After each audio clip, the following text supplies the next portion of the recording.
आप किसकी गुलामी करती हो? पांच की। आंखों की गुलामी आप कर रहे हैं। आंखों को आप अच्छा अच्छा दिखाना चाहते हैं। सारी जिंदगी आपने देखा, फिर भी देखने से मन नहीं हटा। फिर भी आप दिन भर देखते ही तो हो मोबाइल, कहीं वादियां, कहीं कुछ कहीं कुछ। सत्संग में आकर भी लोग मोबाइल देखते हैं, क्योंकि ये इंद्री है, ये आंख है, ये परेशान करती है। ये आंखों का दोष है जो आपको संसार में उलझाए रखती है। इसलिए आंखों से कहो, ए आंख, जगत को बहुत देखा, अच्छा बताओ क्या बाकी है अब देखने को?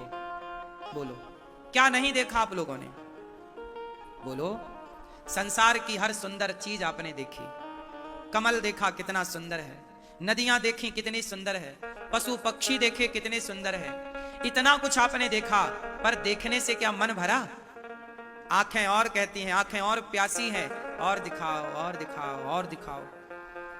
देखते देखते एक दिन ये आंखें बंद हो जाएंगी और इच्छाएं जस की तस खड़ी रहेंगी। तो आंखें आपको ठग रही हैं। इसलिए आंखों से कह दो, आंख, सबको बहुत बार देख लिया, अब तो केवल जगत को बहुत देखा, अब जगन्नाथ को देखते हैं, अब भगवान को देखते हैं। अब आंखों को भगवान की तरफ मोड़ दो, देखें तो केवल भगवान को देखें। आंखें हो तो केवल भगवान के लिए। बहुत देखा, सबको देखा, बहुत बार देखा, क्या बकाया है, क्या नहीं देखा? अब तो बस आंखें बंद हों, उसके पहले भगवान के चरणों में जाकर टिक जाएं। तो ये इंद्री है एक आंख। यदि आपका कंट्रोल आपकी आंखों में आ जाए ना, तो आप सुखी हो जाएंगे।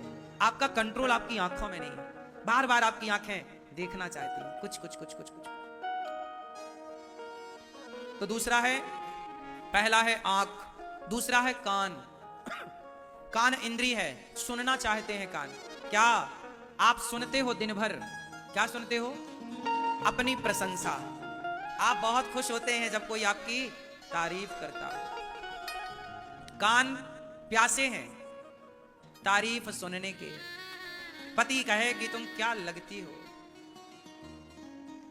सास कहे कि वाह मेरी बहू कितनी बढ़िया है, जेठानी कहे कि मेरी देवरानी तो सारा काम करती है, कितनी अच्छी है, बेटा कहे मेरी माँ तो सबसे बेस्ट उत्तम, आपके पड़ोसी कहें, पड़ोसन कहें कि वाह बहू हो तो ऐसी, माँ हो तो ऐसी, पत्नी हो तो ऐसी।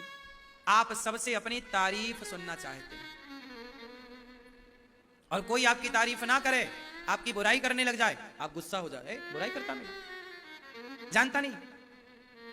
कान तारीफ सुनने के आदी हो गए और सारी जिंदगी आदमी अपनी बड़ाई सुनता, अपनी तारीफ सुनता और सुनता सुनता मर जाता है।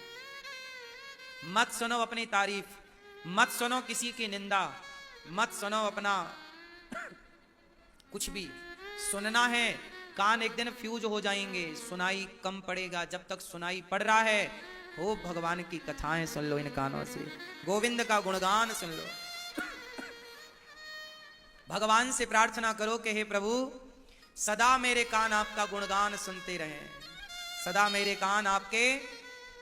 सुनो मेरी माँ, कानों की सुंदरता हीरे के झुमका पहनने से नहीं, कानों की सुंदरता भगवान की कथा सुनने से है। वो कान कान नहीं है, चूहे के बिल की तरह है। जो भगवान की कथा नहीं सुनते, वो कान कान है कि चूहे के बिल हैं? कान तो वही है जो कथा सुनते हो। इसलिए निंदा क्यों सुनती हो या सुनते हो? चुगली क्यों सुनती हो या सुनते हो? कान केवल कथा के लिए। तीसरा, जिह्वा। वो जिह्वा ही क्या जो केवल खाती पीती रहे, खाने पीने के लिए लपकती रहे।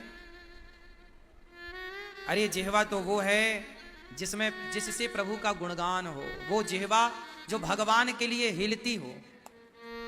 जिह्वा किसके लिए? बोलो राम, बोलो कृष्ण। हिली के नहीं? बोलो हाँ। जिह्वा हिलती है ना, जब राम बोलो, कृष्ण बोलो, राधा बोलो तो हिलती है। जिह्वा का हिलना सार्थक तब होता है जब राम राम बोला जाए, भगवान का नाम बोला जाए। वरना यूं भी आप किसी की बुराई करो तो भी हिलेगी। पर बुराई से हिली तो क्या हिली, भगवान के लिए हिले। इसलिए अपनी जिह्वा को भगवान के नाम में लगाओ। ऐ जिह्वा राम नाम मणिदीप धरूं जीह देहरी द्वार, तुलसी भीतर बाहिरो जो चाहत उजियार। भगवान का नाम इस जिह्वा से लिया करो, जिह्वा बोलती रहे सीताराम सीताराम सीताराम, खूब नाम जप करो।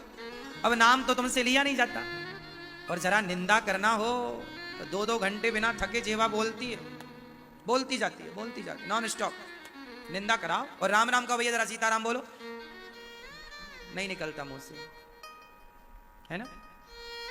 नुकसान आपका बहुत बड़ा होने वाला है। एक दिन जिह्वा होगी पर हिला ना पाओगे। जब तक हिल रही है भगवान के नाम में हिलाओ, नाम में लगाओ। शबरी ने राम राम जप लिया, देखो उसकी जिह्वा सार्थक हो गई। उसकी आंखों ने राम को देख लिया, आंखें सार्थक हो गई।